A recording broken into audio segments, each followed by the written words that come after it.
JavaScript, where we'll go by understanding what is JavaScript from the scratch. Installation, what do we require in terms of working with JavaScript? What do we require in terms of working with Playwright?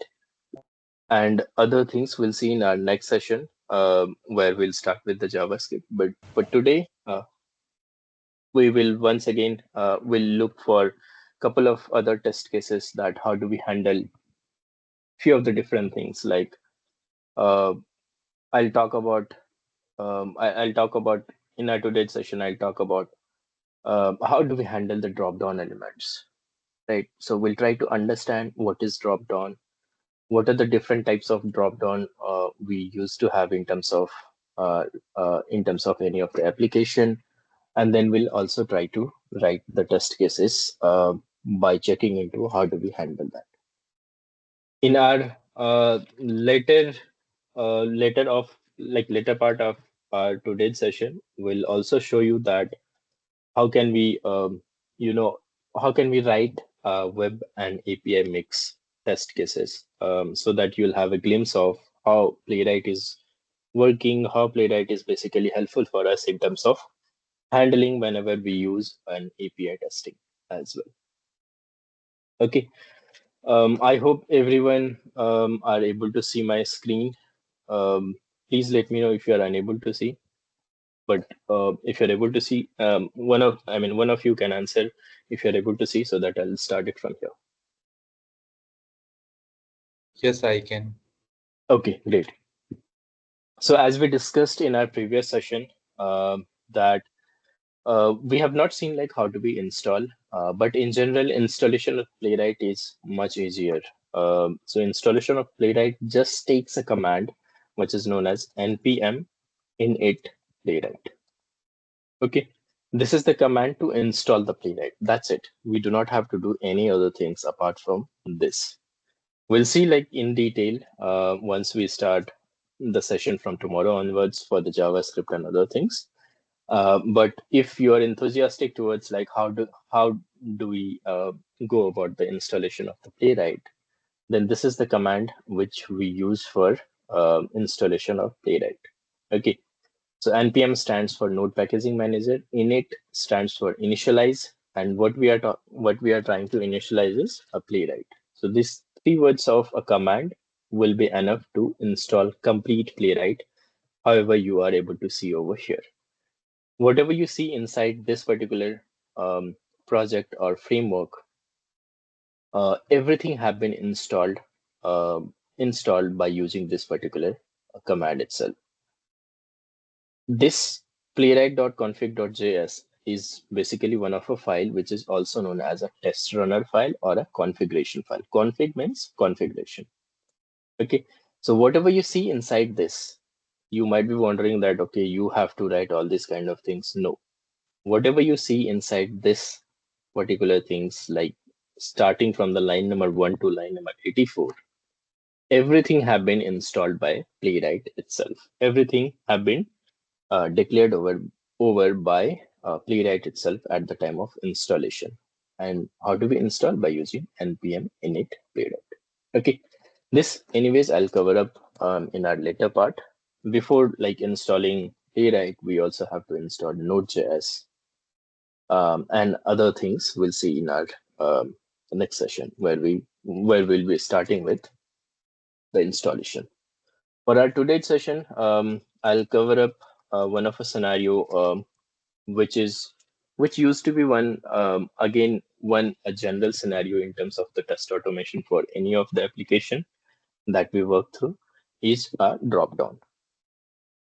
Okay, so for drop down elements, I have already collected few of the practice website that we can practice for. One of them is this one, which is having a drop down, which is basically having a drop down element. So let me open it in any of the browser that we have over here. So this is basically an application where we have a couple of drop downs available. You can see like simple drop downs, select your date of birth, country selection, and so on. So these will be a common things in any of the application. Like dropdown will be definitely available for whatever the application we work for. So that's where I said it used to be a generic dropdown. And second, we also have over here inside the demo QA system, demo QA application, where we have some kind of dropdowns available over here,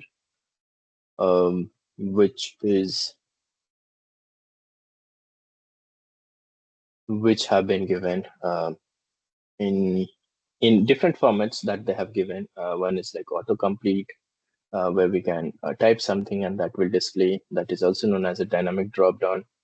And some will be some other things are there, which I'll go through with by checking some of the other website that we have for the practice. Okay, so for now, let's concentrate on this particular website where we have a drop down. Now, before going through any of the automated things or any of the manual things, let's try to understand what is drop down. Right. So drop down is generally, if you talk about a drop down, is also an element. So if you see this one, this is some kind of text that have been written on the application. This is another element that is available on the page. This is another element. It is working as a button. Some element will work as a text. Some element will work as a link. Some element will work as a drop down, and so on. Whatever the element that we see on the web application is known as web element, right? So this, if you see this one, this is a tools, a text have been written as a tools, but this is again working as a button. If you click on this, this will open some kind of things over here, right? You can see like different options that it has given. In the same way, so this is also one of our element. This element consists of one single element. This is an element which store a single element value, which is tools. In the same way, drop down is also an element which consists of multiple elements. Drop down is also an element which consists of multiple elements inside the drop down.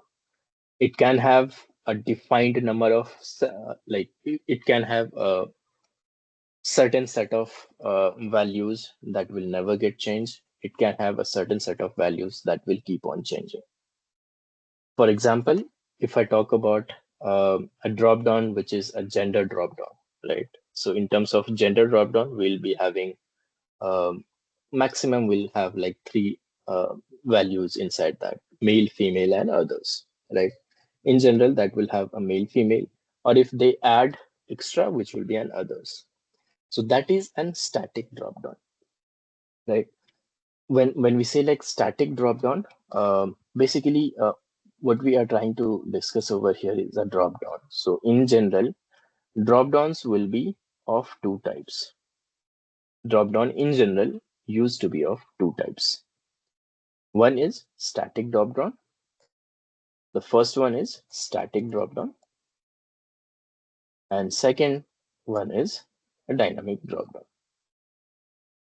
Dynamic drop down is also an auto suggestive drop down, where in terms of auto suggestive, what happens is like we generally type some kind of values, and based on whatever the value that we type um, inside any of the let's say example, this one, this is a form that we have over here. um, this is an application which is allowing us to select some kind of fill some kind of form. Now if you see over here, by typing some kind of value, based on whatever the value it is matching, it will display as some kind of value, right? So that is known as a suggestive dropdown, auto-suggestive dropdown, and it is also known as a dynamic dropdown. Based on the search that we are trying to perform, it will keep on changing. Now, let's say if you are trying to visit any of the e-commerce website, right? E-commerce site. What happened inside the e-commerce? Let's say example, an Amazon or Flipkart. So whenever you visit Amazon, there'll be a lot of drop downs for products. Let's say electronic products, and there will be a drop down which consists of number of elements that is available on the Amazon, right? So today we have iPhone 16, which is having a different version. Again, next year there will be iPhone 17 and with different kind of versions and combinations. So all those value will again be added inside the dropdown. That is known as a dynamic dropdown, where the value will keep on changing. Okay. So whenever the value inside a dropdown keeps on changing is known as a dynamic dropdown. Now, what is static dropdown? As we talked about gender dropdown and so on. So inside the gender dropdown, what will happen is the value will always be a fixed value that will never get changed. So if the value of a dropdown will never get changed in the lifetime of the product is known as a static dropdown. Okay, if the value of the dropdown is not changing any point of time in the future is known as a static dropdown, which will be completely static in nature. And if the value of the dropdown keeps on changing based on different scenarios and different actions, then that is known as a dynamic dropdown. Okay. So in general, there will be two types of dropdown, static and dynamic. Now again, there are different ways in which the developer will develop the dropdown. Okay. So there will be two types in terms of developing the dropdown as well, right? So whenever like any of the developer tries to develop like dropdown elements, they'll use different kind of tags. Okay, so sometimes they'll use a select tag, and sometimes they'll use some non-select tags. Sometimes they'll use a select tag to develop the dropdown. Now, what is tag over here? So tag is something which basically helps in developing the elements on the web page. Now let's again try to understand what is tags over here. So let's try to inspect the element. How do we inspect on any of the page, or how do we write a locator? We have to move to the application wherever we are trying to work, then right click and click on inspect. It will take us to the elements page, elements tab over here. Okay. Inside this, whatever the value that you see over here, these are known as DOM element. Whatever the value that we see over here are known as a DOM element. What is DOM? The full form of DOM is document object model. Okay. These are the script, or these are the programming that the developer have written to develop this particular application. Okay, this is the application that they have developed by using these programmings. Okay, now for each and every element, let's say if I am trying to identify tools as an element, right? I'm trying to inspect a tools. That means we are trying to write a locator for tools, right? So for this tools is an element. So every element or everything which is existing in the universe, let's try to understand in terms of real world example. So everything which is existing in the universe have some kind of properties or have some kind of attribute. Example, I am a human being. My name is Praveen. That is one attribute. I'm working so and so in so and so organization. That is again one of the attribute. I stay at so and so place. I am having a age as X. I also know driving. I do some kind of other activities as well. So what are those? Those are basically a properties or attribute of Praveen as a person, right? In the same way, these tools as an element will have some kind of attribute, some kind of properties, right? So that is what known as the DOM element over here. So if you see this tools is having an attribute known as a class. This tools is having an attribute known as a class, and another attribute is known as href. Okay. And then the text value of this particular element is tools. How do I know that this is a text? Whatever you see displaying on the web application is a text value that is considered as a text value on the DOM, which is document object model. Now you see the first value, which is which have been given after a less than symbol over here, that is known as a tag element. Okay, that is known as a tag element. This tools is a link. This tools is a link available on the web page, and that's where it have been developed using anchor tag, which is A. But if you see for this particular drop down, if you see over here, as I was talking about earlier, the drop down will be developed using different kind of tags. So here, as we talked about just couple of minutes ago, that every elements will be developed by using some or other tags. So some of the drop down will be developed using select tag, some of the drop down will be developed using div tag, and some of the drop down will be developed using li, which is list tag, and so on. Okay, so in general, the drop down will be developed using multiple tabs. Different tags. One can be a select tag, other can be a div tag. That I'll show you an example. What we can see over here is this is basically one of a drop down. And if you try to inspect this, you can see that this have been developed using a div tag. Okay. So now you might be wondering, okay, both are like drop down, then why are we trying to discuss like select tag or div tag? Or what is the usefulness of understanding that the drop down have been developed using select or non-select tag? Non-select tag means it can be a div tag, it can be li, ul, and so on. Okay. Now, why I'm trying to make you understand in terms of the drop down is the handling of the drop down. Whenever a drop down have been developed using select tag, and whenever a drop down have been developed using non-select tag, will be entirely different. Okay. So whenever a drop down have been developed using select tag, as example, this is known as a tag name. First value inside the drop down inside a DOM element will be known as a tag name. So this select is a tag name for which have been used for developing this simple drop down element.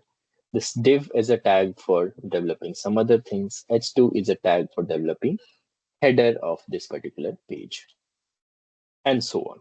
Okay.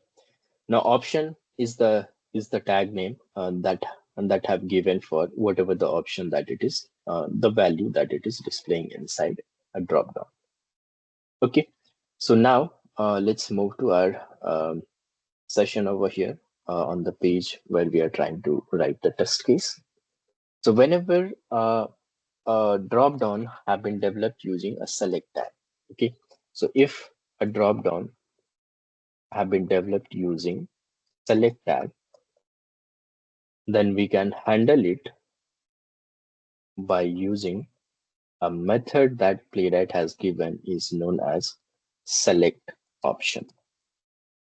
This is a simple, this is a simplest way of handling the dropdown.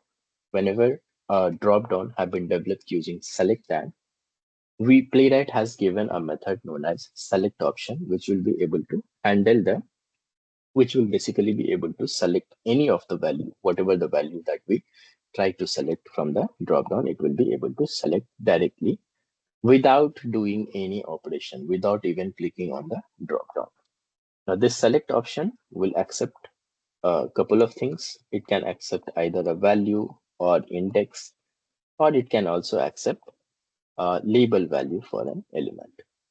We'll try to understand in our later sessions that what is label, what is index, what is value, and so on. Okay, so this is for basically for select tag whenever a drop down have been developed using select tag. Now for non-select tag can be a div tag or it can be a li tag, which is also known as a list tag, or any of the tag if the developer have used any other tag other than select. Now in that case, what do we have to do is we have to first write a locator to identify the element. Here also in terms of handling the drop down which have been developed using select tag, the algorithm is first we have to write a locator locator to identify the element. Now, what is algorithm? Algorithm is a flow. It's a step-by-step process to automate the whatever the action that we are trying to do. Okay. So in terms of drop down developed using select tag, the step will be first we have to write a locator to identify the drop down element. Okay. And now after identifying the drop down, we can use a select option method to select the option from the drop down, whatever the option that we are trying to select. Any question or any confusion till now? Yeah. Hi, Praveen. Yeah, I do have one question here Yes. from my end. So actually, I can see, like there are other drop downs which sometimes comes into the picture, like for the e-commerce platform mainly, you can check for that filtered drop downs, like which have multi-select filters checkboxes beside those. So we call those as a drop down, or like it's a ha different thing from the drop down, like the Right. traditional drop down? Right. That is also a drop down, but a drop down can consist of different kind of data. So that will also be considered as a drop down, but that will mostly not be developed using a select tag. So if you see for those kind of drop down will be developed using either div, which is division tag, or span tag, and some other things. So those are also considered as a drop down, but that drop down will consist of more than only the values. It can also accept some other actions. That means it can be a dynamic. It will ask you to select some value, and based on that value, again, there'll be a dynamic elements will appear and so on. Second example, as you have said, there can be a checkbox, there can be some kind of other operations that it can ask. So anything that you see an element consists of multiple values upon clicking on that will be considered as a drop down itself. Okay, so like then like how should we select that one? Like should we go for the checkboxes, the particular under the drop down, Hmm, or like we select that particular the whole drop down, and we just then loop over then, and then we can just select those, like how should correct, I uh, yeah. correct. So there will be a different approach. One is I'm talking about right now that if a dropdown have not been developed using a select tag, in that case, what will be the case? So let's see like for the next couple of minutes, and then I'll answer your questions as well. Okay. So first Okay, thing, sure. right. So first thing for any other question from anyone if you have. Yeah, what is the index value in select? Hmm. So index basically starts with Yeah. zero in terms of writing the XPath, or in terms of writing in terms of using for the select options that I'll anyways discuss. But index will be I'll show you that example as well over here. So index is something like this. So for example, we have this is a country value. For this country value, there are different values available. So if you see like Afghanistan is available as at first position, then other things are available at second, Albania as third, Algeria as fourth, and so on. These are known as index. That means the position of the element that is appearing on the dropdown is known as index. Mm. Okay, And how to does it define answer label? your label? So what is basically label? That is what I said. Like we'll discuss that in a later part. But label is something that is known as an identifier.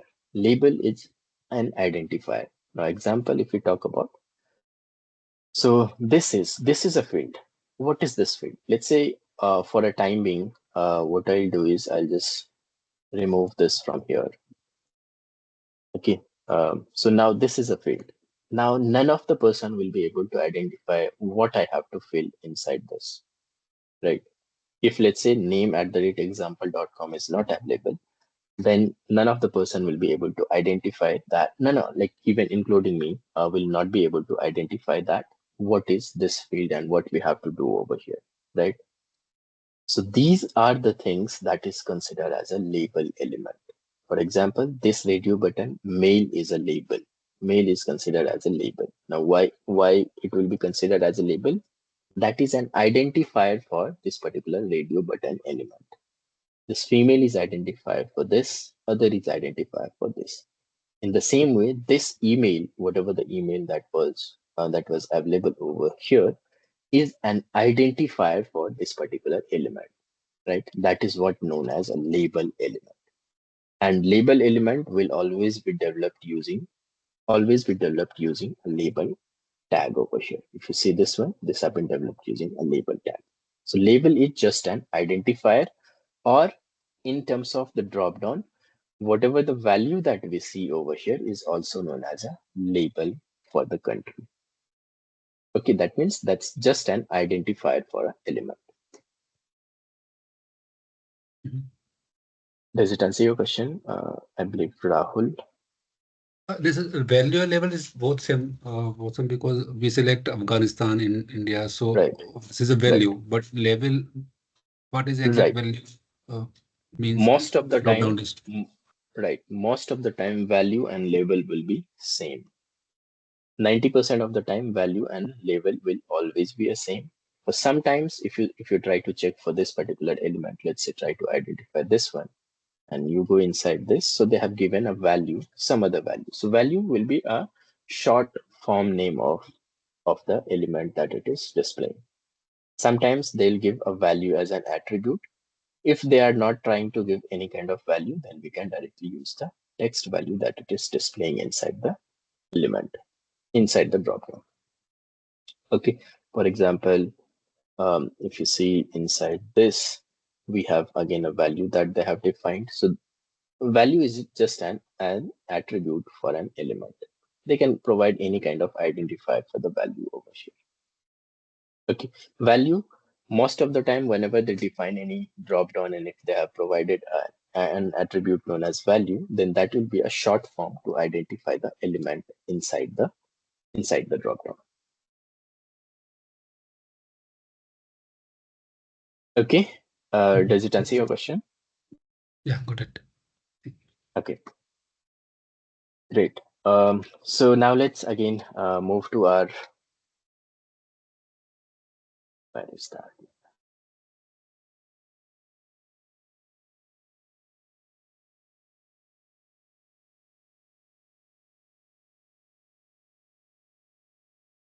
So now let's again move to our basics of the things that we are trying to identify over here. The third one, which is this one. Okay. So if you see over here, we are trying to discuss how do we handle a drop-down which have not been developed using a select tag, right? So for that, the algorithm will be, the first one is to again write a locator, first to write a locator to identify the drop-down element. And in terms of drop-down have been developed using select tag, we can directly use a select option as a method. But whenever a drop-down have been developed using non-select tag, then we first have to click on the drop-down first. First, we have to click on the drop-down. So for that, we basically have to first use a click method to click on the drop-down. Where we can click, we'll be first writing the locator. On that locator, we can use a click method to click on the drop-down. That means we'll just perform a example. This is, let's say, if this is a drop-down, we have to click on this particular drop-down. And then if I have to select option one, example, let's say if this particular drop-down have been developed using div tag or any other tag, then at that point of time, we have to identify the locator first, write the locator to identify the element, then click on the drop-down, and then click on the value that we want to select from the drop-down. So the third step in terms of algorithm to handle the drop-down that have been developed using non-select tag, we have to use click method to select the option from the drop-down. Okay, so that is where we wanted to understand like different types of drop-down and how do we handle those drop-down. Now, if I talk about the questions that one of our colleague asked earlier, so what happened in that case is we have to first click on the drop down, then again click on any of the option if you are trying to select. And if there are again checkbox, then we have to again click on the checkbox. If you know that whatever the element that you are trying to click on the checkbox or anything that is available inside the dropdown. If you do not know that where it can appear inside the dropdown, then we basically have to take the help of looping concept and try to keep the loop for each and every element. And based on the condition that you are trying to check, let's say if you are trying to select United States as an example I'm talking about.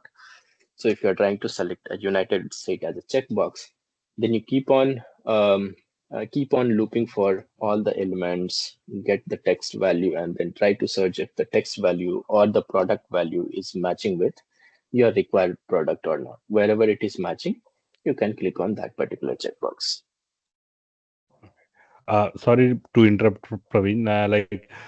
There was one thing I just missed in that particular question was like sometimes what happens, I faced some scenarios where like if we click on the drop down, it disappears. Okay, and Mm, at that mm, point of time, it's very difficult to do that. So at that point of time, I did some R&D through the Google. They mentioned like we have to remove the one of the event property that is called that blur event property. So sometimes mhm. it works in that point of time, or sometimes it doesn't work. So how to overcome those kind of scenarios, like in the drop down, like which disappears like whenever you do a right click, like at in Right. those cases. So see this one. This is an example. I'll definitely explain you, but in our later session, that how do we handle those scenarios. That is very easy. We Okay. do not have to worry for that. Everything will be taken care. But whatever the question that you are trying to ask is this scenario. This is and state, and this is a drop down which is for state and city. Now you try to inspect this and it disappears from here. Let's say if you again click on this, Yep. it opens this drop down, and if you try to inspect this again, this disappears from here. I'll show you in an easiest way. There are two different ways in which we can handle this. I'll show you very easiest way as well, and in terms of writing the automation, writing the code as well, we'll be able to handle these scenarios. So we'll be taken care Okay. in our course. Okay. Sure. Okay. Now Now let's move to writing the test case for handling the dropdown. First, we'll be going through with the dropdown that have been developed using select tag. So for that, we already have a website that is open over here. Now let's try to see in terms of manual testing, how do we handle this? Let's say if the requirement is uh, to select a country which is United States from this particular dropdown. Let's say this is a country selection dropdown, and I have a scenario that I have to select whether I have to check whether United States is available inside this particular dropdown or not. And if it is available, then select the dropdown from. Then if I am able to select the value or not, right? So in terms of manual testing, how do we do that is we first launch the browser, whatever the browser it is supported. We first launch the browser. See, in terms of launching the browser, by saying launch the browser is very easy. But let's say if you click on new incognito window, we know that we have clicked on new incognito window and it has opened a page over here, a browser page, right? By just looking into it, we understood that, okay, it has opened a browser. But in general, internally, there will be a lot of operations happens. Now, whenever you click on, let's say, a new incognito window, or if you click on this particular plus button, which is known as creating for new page or new tab. So whenever we do this operation, internally, what Google Chrome will do is, as this is for Google Chrome, this will first create a context of a browser. Now, this particular things, whatever you see on the screen, is known as a context. Now, what is context? Context is something that they have initialized a browser instance. That means they are saying, I am trying to open a browser for you. What kind of browser? Is a Google Chrome. Okay. Now, second action will happen internally is to create a page on this particular context. Okay. So this is in general known as a browser context. In terms of technical terminologies, it is known as a browser context. And then on that particular context, it automatically creates a page where we can start searching whatever we want to search over here. Okay, so these are the operation happens in between. Now, why I'm trying to explain this? Because this is the exactly same concept we have in terms of Playwright as well. Now, where can we use that? So if you see over here, for the first test case that we have used a method. This is a function that we write in terms of JavaScript. This is known as arrow function. We'll discuss that arrow function in JavaScript course concept. But for now, let's understand that this is known as an arrow function because we have an arrow symbol over here. Okay, so this is an arrow function, and inside this arrow function, as a parameter, we have provided a page over here, right? So this page is known as a fixture. This is known as a fixture.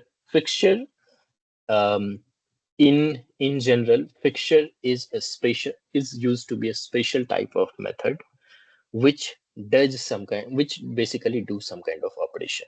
For us, in terms of Playwright, this page fixture will create a browser instance that I was talking about just a couple of minutes ago. And then on that instance, it will create a new page so that we can utilize that page for launching the URL and trying to do some kind of operations in terms of automation. Okay, so this page will be able to handle those scenarios where they'll create a context, and inside the context, they'll create a page. That is why we use a page over here. We also have different fixtures, or we'll go through once we start Playwright. As part of our today's session, let's try to understand like how do we handle the select drop down over here. As we have gone through yesterday, that first part of the things inside any of the test case or any of the test file will be to import test and expect module, right? This test module will help us in writing the test case, and expect module will help us in writing the assertion. So first thing that we will be doing is to start writing a test by using a test function over here. We have seen yesterday that it accepts a couple of parameters. For now, just try to understand that it accepts a title, which will be a unique in nature. So I'll use the title as, let's say, drop-down handling. And then second is a body. Second is a body, which will be basically, in general, functions. So there can be a different types of functions we can write. One can be a arrow function that we have seen above, and other can be an anonymous function. Arrow function is also an anonymous function. Now, what is anonymous function? As I've used the terminology, so I'll just explain. Anonymous function is a function which does not have any name. A function which will not have any name is known as anonymous function. Okay, now whenever we use a function keyword, we should not be using, whenever we use a function keyword, we should not be using the arrow symbol that we have over here. Again, these things we'll discuss in our later part. Now it is throwing us some kind of error.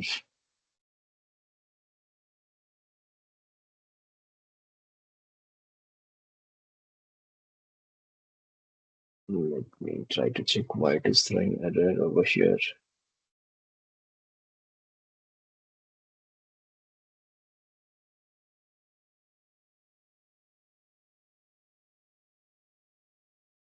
Okay, so this syntax error test.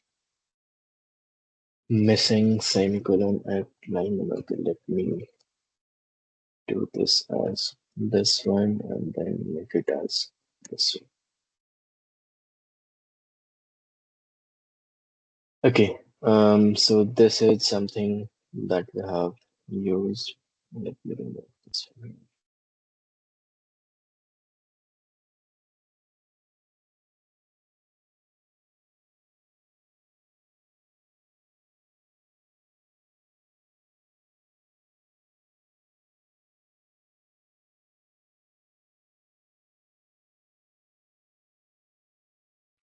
Sir, extra curly brackets. Extra curly bracket at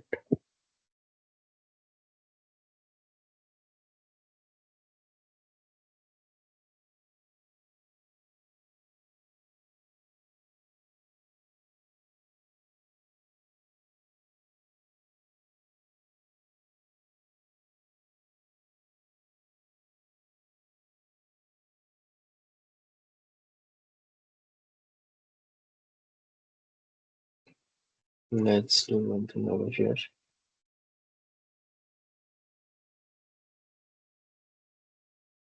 So this I will remove it from here. Okay, for an instance, let me try to create another page for this.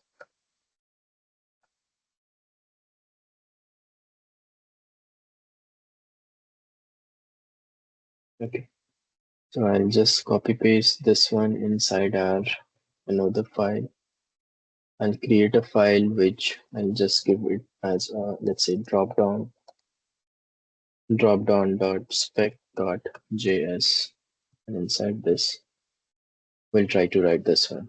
So the first thing, whenever we try to write a test case, we have to import test and expect modules. So for the time being, I'm just copy pasting these things over here. And second, whenever we try to write the test case, we have to start it by writing a test function, and then inside this we can write something, a title which will be unique, so we can provide it as drop down handling. And second will be a function that we can write it over here. So the function will be something like this, that we can write a function again. This function will take a parameter over here, which is this will take a parameter which is a page fixture that we can define it over here. Okay, so this is the first thing that we have written is a title of the element, and second will be properties. Second will be the body of the element, which is body of the function that we are trying to write, which is asynchronous over here. Okay. I'm not sure like why it was throwing us an error. And then we'll directly be using a page.go2. Let's try to see what is happening over here. Okay, so now let's try to use first thing that we are trying to do over here, cannot read property of undefined rating test. Okay, let's see what is happening. So first thing, as we have talked about in terms of writing the test cases, to launch the URL, right? Now you might be wondering that, okay, we are trying to launch the URL, but what is the browser that we are trying to use? The browser, we have defined it inside the configuration file.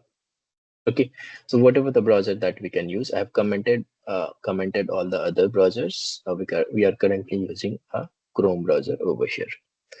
So whatever the browser that we try to use, we have to provide it inside the configuration file. Okay, now inside this particular file, what we are saying is, we are saying that we are trying to create a test case for drop-down handling. So first, we know that by now that whenever we have to launch the URL, we have to use a method known as goto. Goto is a method which basically launches the URL on the browser that we have provided. Okay, for now let me use this, which is this one. Let it throw an error. We'll see what is happening. Now, this is the one that we have to do as a first thing in terms of launching the application. Now, what we are trying to do is we are trying to handle the drop-down which have been developed using select tag, right? So the first thing what we have to do is we have to write a locator to identify the element. So that is what we are trying to do over here. Now, from the previous session, we know that whenever we have to write a locator, we have to use a method known as locator that Playwright has given. This locator accepts a mandatory parameter, which is selectors in terms of string. Selector is something that we write to identify the element on the page. So how do we write a selector? We go to the application, then click on then right click on the application, click on inspect, and then it will take us to the elements tab. And from here, we can click on this arrow icon, and wherever or whatever elements we want to identify, we would like to identify, we can hover over on that. So this is an element that we know is available as a select tag, having a property as ID, having a property as name, and so on, right? So as we have an ID, in terms of writing the CSS selector, whenever we have ID as a property or ID as an attribute for an element, we can directly write the locators by using hash and then value of the ID. Now we can see it is able to identify one single element inside the application, right? So this is known as a selector. Whatever we have written over here is known as a selector. Now this selector, we can place it either inside a single quote or double quote. And now what we have to do is, let's say if we want to select a United States from this particular dropdown. In terms of manual testing, what we have to do, we have to basically scroll down inside the drop down and check whether the United States is available or not. And if it is available as a United States, then we can click on this particular element as a part of manual testing, right? In the same way, we have to make our code to do the similar kind of actions. So we have a select option as a method, which accepts a value. So which generally accepts a value. Now, as part of our algorithm, if you see, now we can see that we can use a select option method to select the options from the dropdown. We can directly use the select method on the value that we have written the locator for. Now, if you read this particular line, it is saying, await, let's forget about await for now. So it is saying, go to this particular element and select option from the dropdown as United States. That's it. So this select option, if you see earlier, as I was talking about, it accepts by default, it will accept a value. So if you try to provide a label value or a text value, however it is displaying inside the dropdown, it will by default accept that particular value. But if you want to provide it in by saying that, okay, I'm trying to select a value, or by saying that I am trying to select a label, or by index, then that value we have to write it inside a curly braces. Okay, that means these are optional parameters. Whenever we have to write an optional parameter for any of the method or function, we have to write that inside a curly braces. Okay, I'll show you that as well in next couple of minutes. So what we have done over here is we have just given a value inside a string. That means however it is displaying inside the drop down. If you see over here in United States, it is displaying in the same way, which is United States over here. I have given the similar option. Now what it will do is it will just go launch this particular application, try to identify where is the drop down, and from that drop down, it will select the United States. Now you might be wondering that, okay, in terms of manual testing, we had to do like scrolling down inside the drop down. How do we handle that? If you work with Selenium for the same operation that we have to select United States, we generally have to write a method or a generic method to scroll down inside the drop down and then select the value. Now let's see what happened in terms of Playwright. Now let's see what happened in terms of Playwright over here. There's this.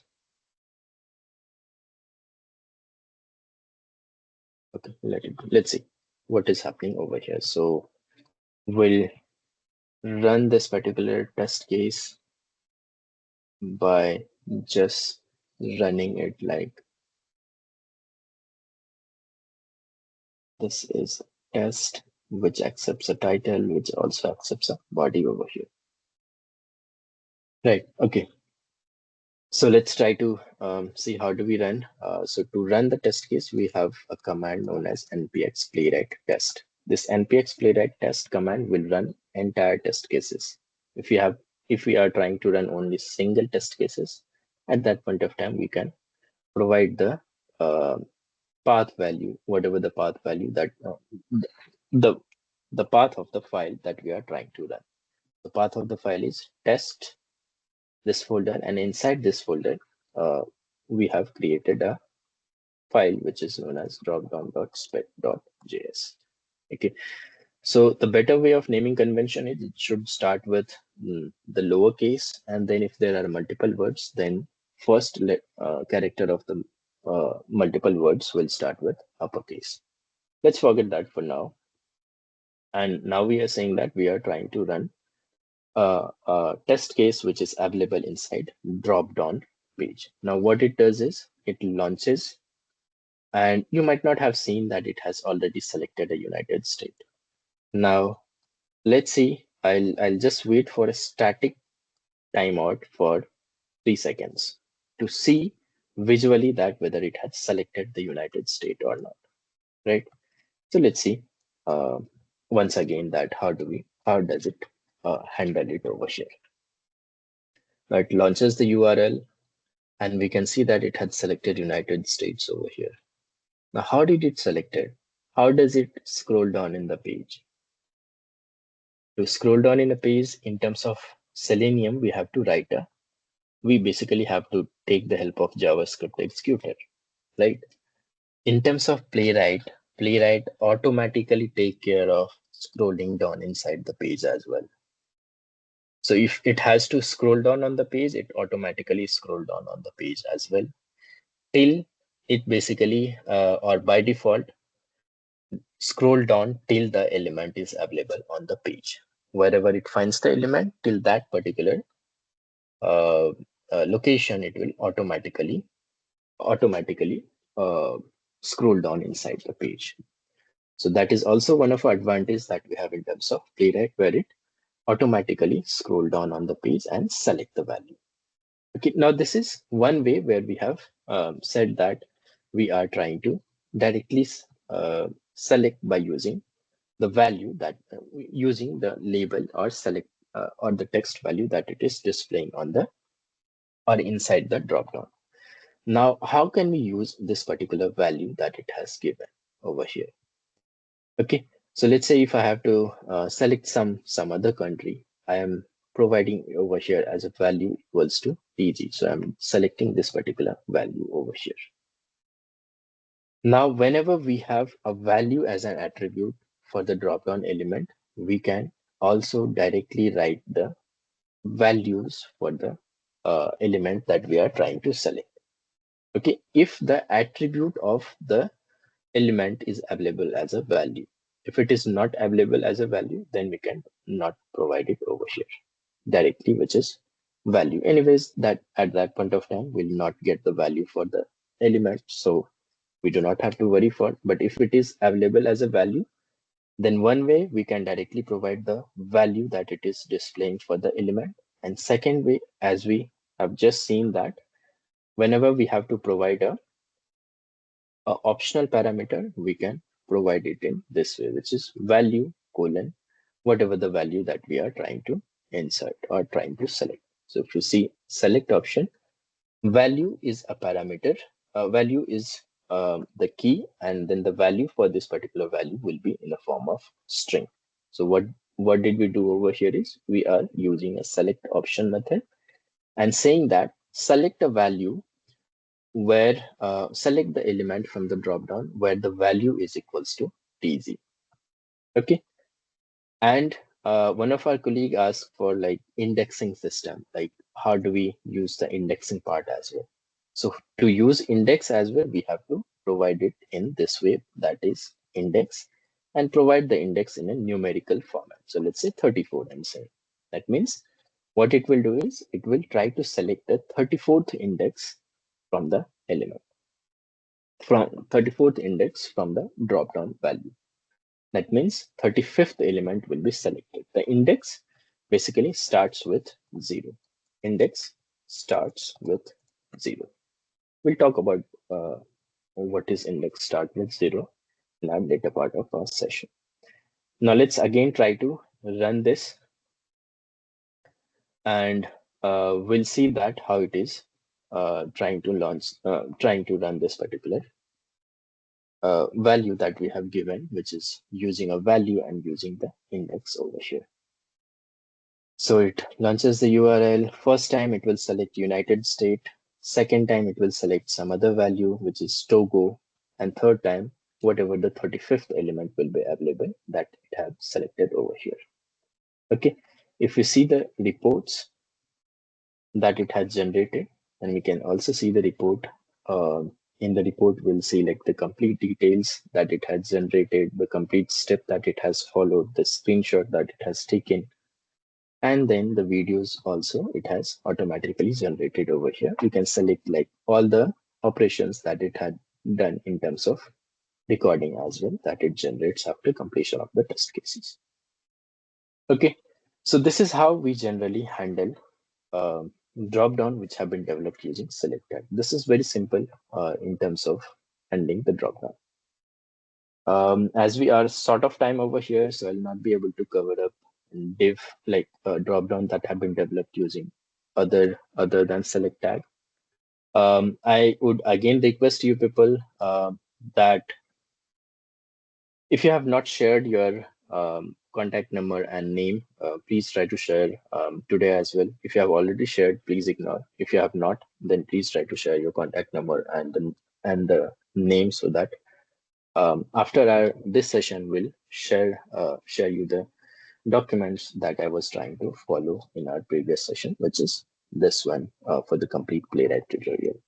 Okay, so please, it's a humble request. If you have not provided, then you can please provide your name and contact number. And then again, over to you people for asking any kind of questions that you have. Yeah, I did not get any document. I have already shared number. Yes, yes. You will get after our third session.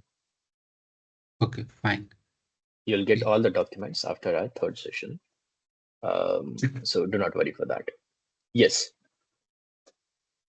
Yes, one by one, you can start asking the questions. I have questions like you are using that await and page. So what is this? Is a method or what? Right. That await and page. So this page is a fixture available inside a Playwright. Fixture is a special type of method which do a setting up and tear down process. In terms of page, it is trying to set up the browser as well as create a page on the browser, and it automatically tear down the browser as well at the end of the session. Now you might be wondering, or if you see this particular test case that we have written, we have not written any code to launch the browser over here, right? We did not even write any code to launch the browser. Then how did it launch the browser? By using a fixture that we have used over here.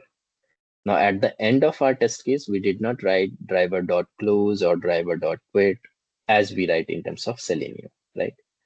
We can write it over here like page.close or browser.close, but this is not necessary, as whenever we try to use a fixture available inside a browser, available inside a Playwright, it will automatically take care of those things. That is what the use of this page that you see over here. Now, second question that you have seen that you have asked is async and await. This is another concept that we have in terms of JavaScript. Basically, JavaScript is asynchronous in nature. JavaScript is an asynchronous programming language. Now, what is meant by asynchronous? Something which is not synchronous. Now, what is synchronous? Synchronous is something which the action will happen in a step-by-step process. So synchronous is something like whenever we have written like these kind of steps, right? So synchronous process will guarantee us that the first line will be executed at the time of running the test case. After completion of this, then it will move to the second line. After completion of this, it will move to the third line, and so on. JavaScript will never guarantee us that whatever the code that we have written or whatever the step that we have written will be executed in the same order. There can be a chances that the last line of the code can be executed as a first after running the test cases. Okay, so JavaScript used to be an asynchronous. To make the code or the test that we write to follow in a synchronous process, we use async and await keyword over here.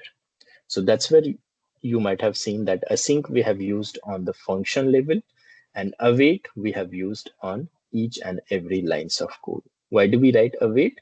So that it will guarantee us that the first line will be executed as soon as we start running the test case. After completion of this step, then only it will move to the next step. And again, after completion of this step, then only it will move to the next step. That is why we use await over here. Anyways, async and await, I'll take a full one, like 15-20 minutes of session to understand like why do we use async and await. So for your question, that is why we use await concept over here. Okay, thank you. Okay. Next, you can go ahead for other like people use like Kiza Yusuf started. Hi, my question, are you gonna make this video, this recording available after this class? Because I did miss at least 20 minutes of the class.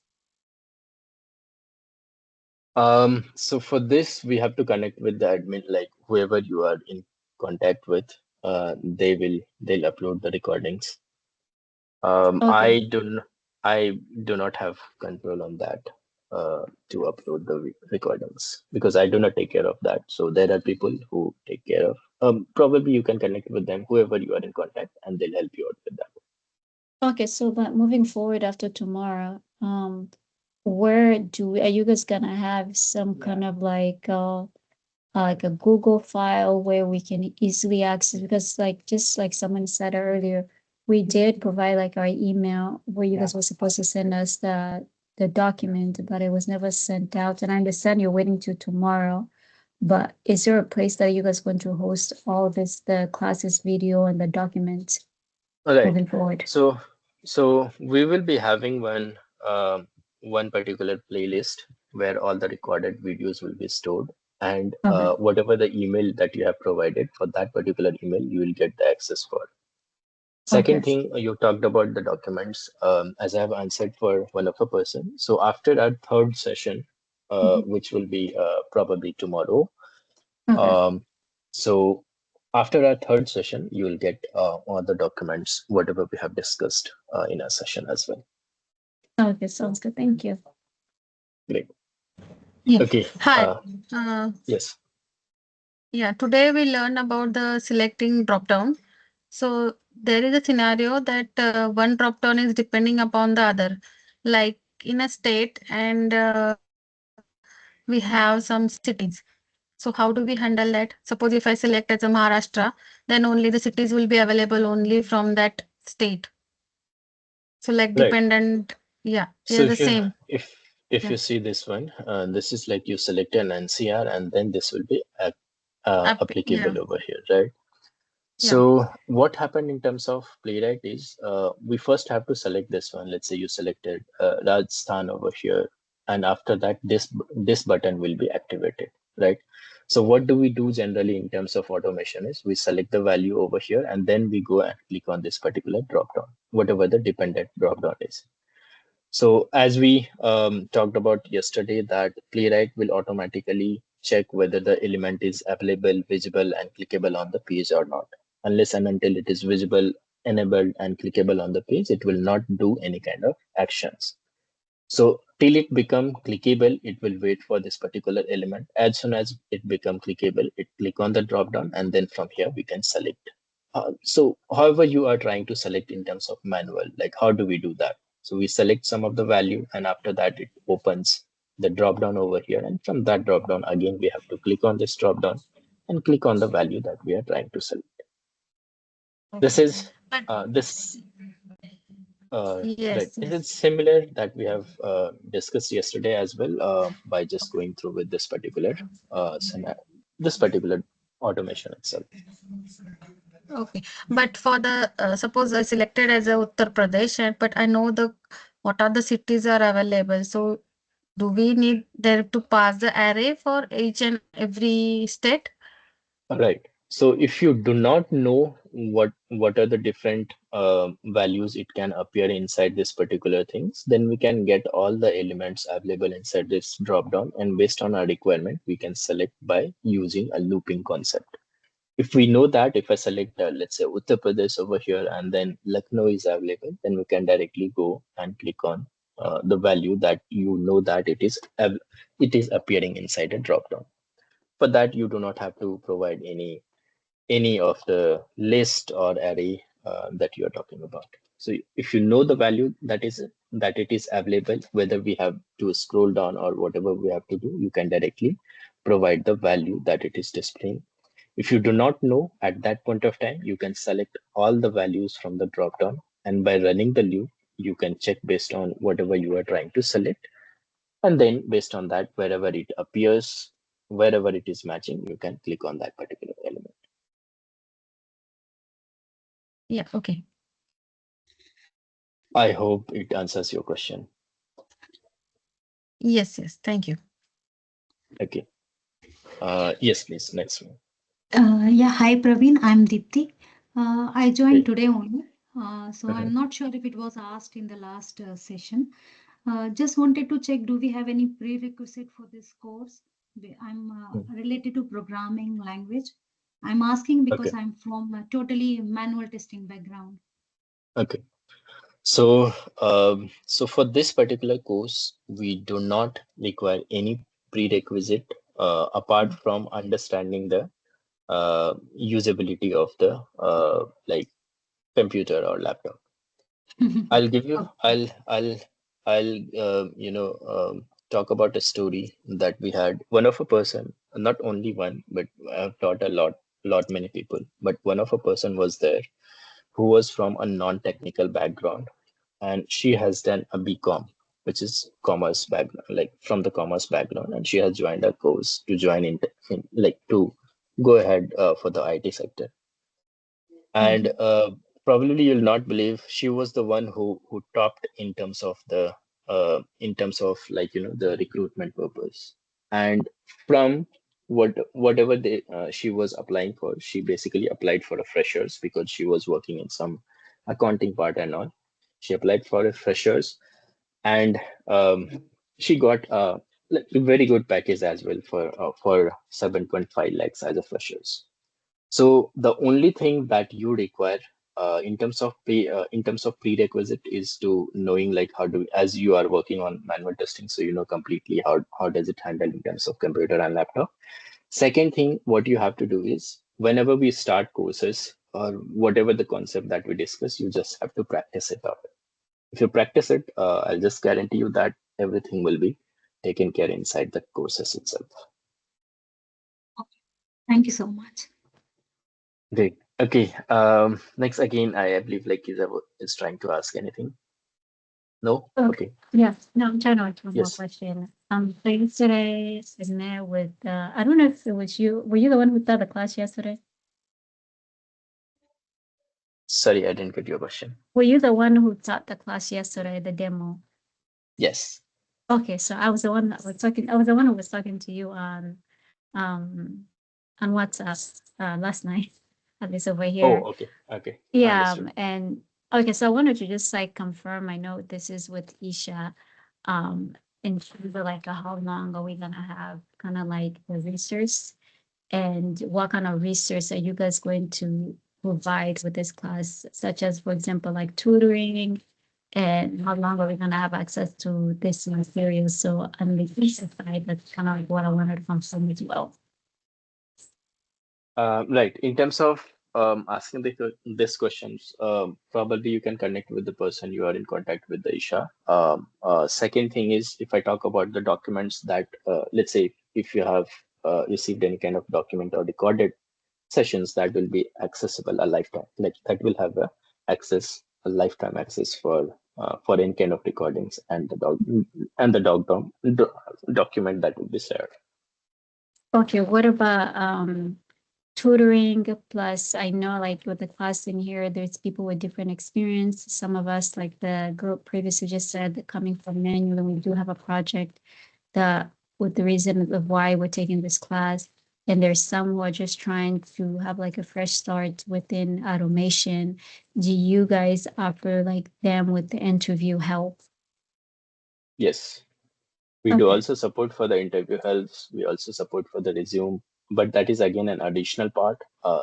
Like most of the people will not require. If any one of you are trying to take the help of like interview supports, like what kind of interview questions and all, everything will be taken care in terms of the process itself. Okay, you just mentioned that it's an additional part. Do we have to additionally pay for it or it just comes No, as a no, package? Okay.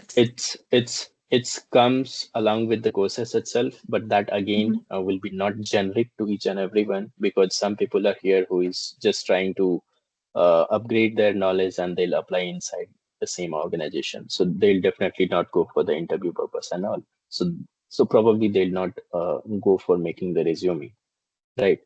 Example I'm talking about. Okay, so that will also be taken care as and when like people request for that. Okay, so the person that we're in contact with on WhatsApp, that's the person that we would bring this kind of conversation with, I'm assuming. I'm really not sure who was the person on the contact with WhatsApp. I believe I'm really not sure. There are different kind of persons available inside the Isha. You Okay. can connect with them. No,